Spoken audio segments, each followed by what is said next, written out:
জয় হিন্দ। তো আসাম পুলিচৰ কাৰণে ৰিটেন এক্সামৰ কাৰণে বহুতে অপেক্ষা কৰি আছে আৰু বহুতে পঢ়ি আছে। তো হাৰ্ডলি তোমালোকে পঢ়ি থাকা। আপোনালোকে গমেই পাইছে দুটা মই আপডেট দিবলৈ আহিছোঁ, যিটো মানে আমাৰ ADRE যিখিনি থাৰ্ড গ্ৰেড আৰু ফ'ৰ্থ গ্ৰেডৰ এক্সাম দি থৈছে, সিহঁতৰ ৰিজাল্ট মুকলি হ'ব গৈ আছে।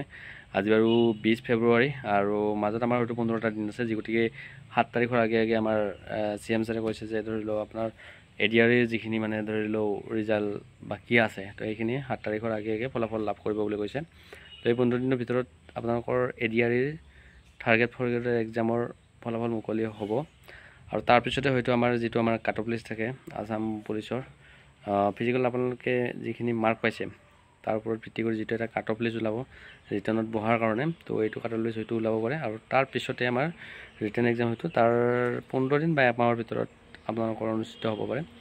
আৰু যেতিয়া মানে তেনেকুৱা কিবা নিউজ বা তেনেকুৱা কিবা এটা আপডেট আহি যায় SLPRBতে হওক বা তেনেকুৱা কিবা, তো জনাই দিয়া যাব। তো বহুদিন ভিডিঅ' বনোৱা নাছিলোঁ, আপডেট পোৱা নাছিলে, তো আশা কৰোঁ মানে ভিডিঅ' কণ্টিনিউ দিয়াৰ কাৰণে বা যিকোনো আপডেট নতুন আপডেট থাকিলে জনাই দিয়াৰ কাৰণে চেষ্টা কৰিম। আৰু তো কামবেক বুলিয়ে ক'ব লাগিব। তো আশা কৰোঁ ভিডিঅ'টোৰ আপডেটটো পাই কিনে আপোনালোকে ভাল পাইছে।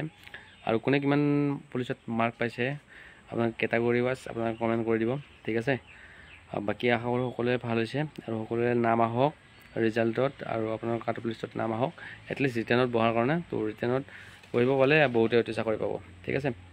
তো ৰিটাৰ্ণত বহাৰ কাৰণে আশা কৰোঁ সকলোৰে নাম আহক, সকলোৱে ভালদৰে দিবা এক্সাম। হাৰ্ডলি পূৰা একদম এক্সাৰচাইজ কৰি থকা আপোনালোকে, ৰিটাৰ্ণৰ কাৰণে পূৰা প্ৰিপাৰেশ্যন চলাই থকা, ঠিক আছে। বাকী ভালে আছে বুলি আশা কৰিলোঁ।